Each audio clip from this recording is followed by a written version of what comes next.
E assim, eu acho que não dá pra começar, a gente já começou na verdade, né? Mas foi a pergunta que eu fiz lá embaixo na escada antes da gente subir, que eu falei, Pada, não tem como a gente não começar o podcast hoje sem perguntar isso, que é, você, um cara que vem de jogos que você já ama, do Dota, todo mundo te conhece, tem muito sucesso na sua vida como empresário, empreendedor, por que na sua cabeça, lá atrás, há décadas, você resolveu montar um time de esporte eletrônico chamado Pen Game? Cara, longa história, mas resumidamente, eu jogava Dota e joguei por outros times. Joguei pela SX, joguei na Sem Chorar, e a Sem Chorar na época virou CNB. Nós éramos um time muito bom. Mas aí, enfim, não era muito aceitado na minha família jogar e tal. E acabei que... tinha muito preconceito, né? Tinha muito preconceito, E eu acabei, sei lá, quando começou a ficar mais sério, eu acabei me afastando um pouco. Também tive alguns problemas com o time na época, que eu cuidava do time, eu era o capitão do time e tal, reclamaram de draft, mesmas histórias que tem hoje. Só que lá em 2008, 2008.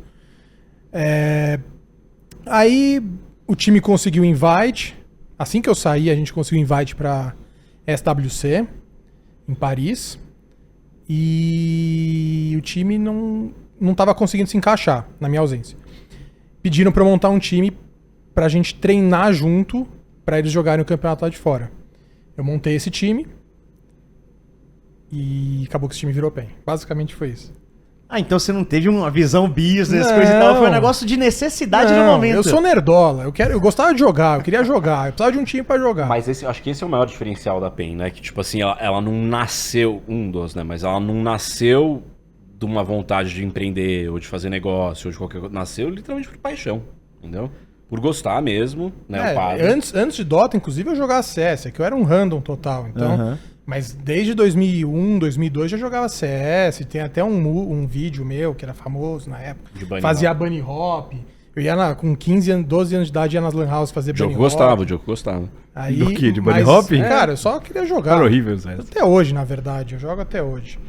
Mas foi mais ou menos isso. Aí foi, assim, teve, sei lá, era preciso ter um time e uma estrutura, e acabou que acabou caindo essa responsabilidade em cima de mim e as coisas foram acontecendo naturalmente. É isso, como foi que você percebeu quando, né, que a sua paixão, o seu time que você fez porque precisava, começou a virar um business? Assim, velho, agora o negócio tá certo, tem dinheiro entrando, dinheiro saindo, tem que administrar salário.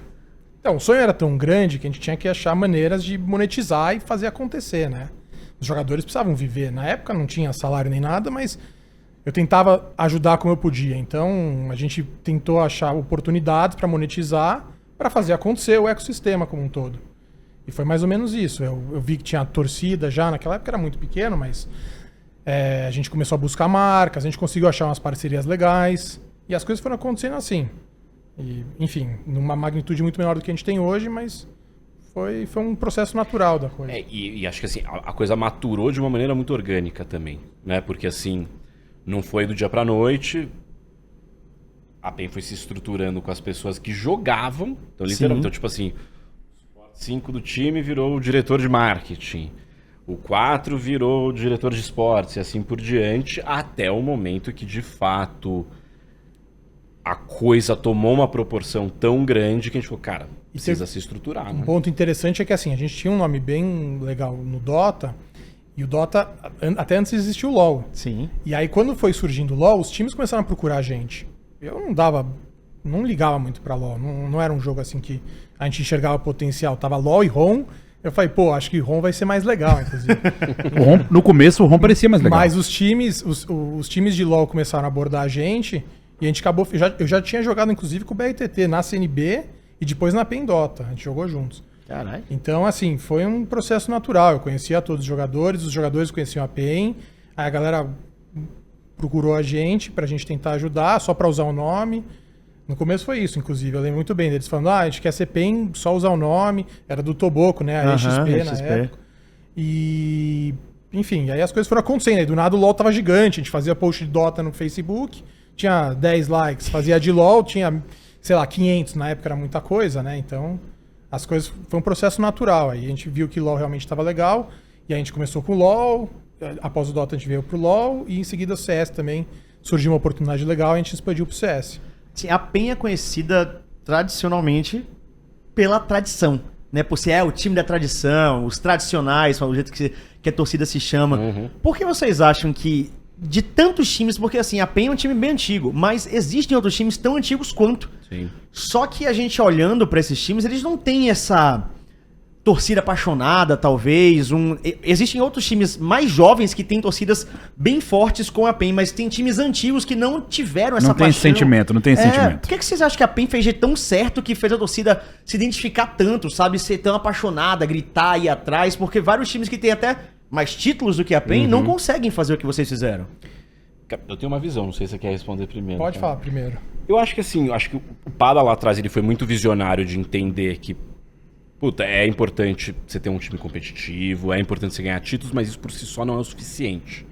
Né? O trabalho que você faz em volta de desenvolvimento, de criação de ídolos e de afinidade com as pessoas também é muito importante. Então as duas coisas precisam caminhar juntas. Acho que ele percebeu isso muito cedo.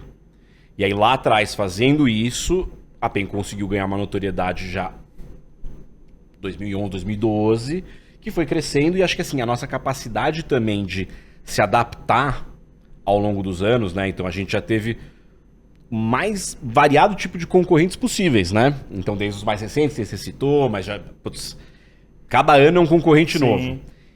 E a gente, de uma forma ou de outra, sempre conseguiu se manter relevante. Então essa, acho que, aliado à visão do Pada lá atrás, de realmente entender que, putz, competitivo é importante, mas também precisa trabalhar a imagem, também a capacidade e a estrutura que a gente montou de ser flexível e conseguir se adaptar rápido. Assim, em cima desse ponto aí de construção, eu acho que muitos ídolos foram criados aqui na PEN. Acho que isso é muito importante, né? Eu lembro muito bem, assim, o primeiro acordo que a gente fez com o time de LoL não foi envolvendo dinheiro, foi envolvendo estrutura, né? A gente falou, cara, a gente não tem dinheiro, mas a gente tem um computador para vocês streamarem, né? E foi muito importante, na minha visão, foi muito importante, principalmente pro crescimento do BRTT, do Kami. Assim, mérito deles, tá? Não tô querendo tirar o mérito nenhum. Mas eu acho que ajudou, foi muito importante pro crescimento da PEN, essas pessoas conseguirem se desenvolver aqui dentro. Essa estratégia realmente focada em desenvolvimento de imagem. É um crescimento muito orgânico, sabe? Sim, bastante. Eu ia falar sobre isso, mas eu acho que é muito sobre... Não necessariamente só sobre a estrutura, isso tudo entra, mas sobre a maneira como o trato acontecia.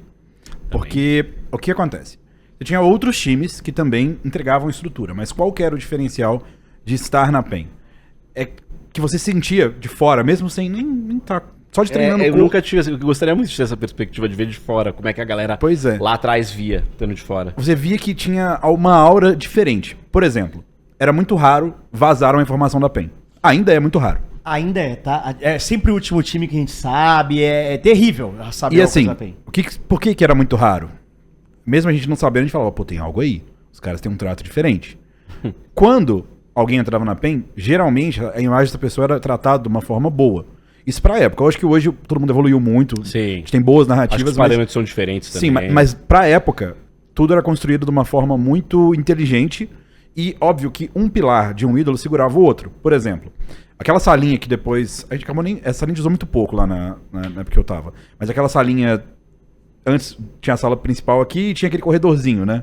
Que era onde os jogadores ficavam. A sala onde vira um fantasma. Isso, onde vira um fantasma, exatamente essa. Qual que é? Antes da cozinha? A de treino, que ficava 3 de um lado, 3 do outro? Aquela? Isso, essa Não, uma anterior. Eu achei que você estava falando da anterior. Não, é que tem, ó, você entrou naquela casinha. Você tem a sala, aí você tem uma sala logo à esquerda. Era essa. É essa que o Chaip tá falando. Eu confundi as bolas. Essa do Chaip. Essa que, quando eu cheguei, a primeira vez que eu cheguei lá, eu vi os jogadores ainda estavam lá, depois a gente mudou pra segundo andar. Ah, sim. Te mudou pro segundo Então, andar. essa sala, ela é muito emblemática pra quem assistiu stream, porque era o plano de fundo das streams do Kami, era o plano de fundo das streams do Leco, do BRTT, e qual que era o que eu sentia que era interessante? Parecia que vocês incentivavam. De uma forma correta. Não assim, streama, tem que streamar. Não, é tipo, pô, isso vai ser bom pra você. Esse caminho que tá dando certo. Por que você não faz isso? Por que você não vai por esse lado? Então, era exatamente, diferente, era né? exatamente isso, mas a gente também teve, acho que também teve uma outra questão de tipo assim, de escolher as pessoas certas, que queriam isso, entendeu? Porque tinha gente que não, tem gente que não quer até hoje. Sim. E tá tudo bem, é uma escolha de cada um, mas eu acho que eu concordo com o seu ponto. Teve um caso interessante do Oler, que ele pousou no Brasil, Ele nem sabia que nick ele ia usar. A gente falou, cara, usa o nick Ola, sei lá, era legal. Não sei se ele já usava, ele queria usar JJ, não lembro certinho. Mas, cara, ele chegou, já começou a streamar, não parava de streamar, tudo porque a gente realmente teve uma conversa legal com ele. Então isso foi muito emblemático pra mim, que ele realmente identificou que... Da parte de público parecia que era algo quase mágico, sabe? Parecia que a coisa funcionava.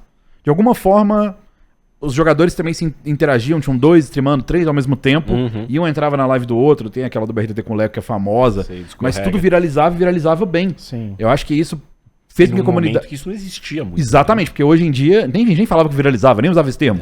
Sim. Só que realmente pegava e a galera foi criando esse laço muito forte.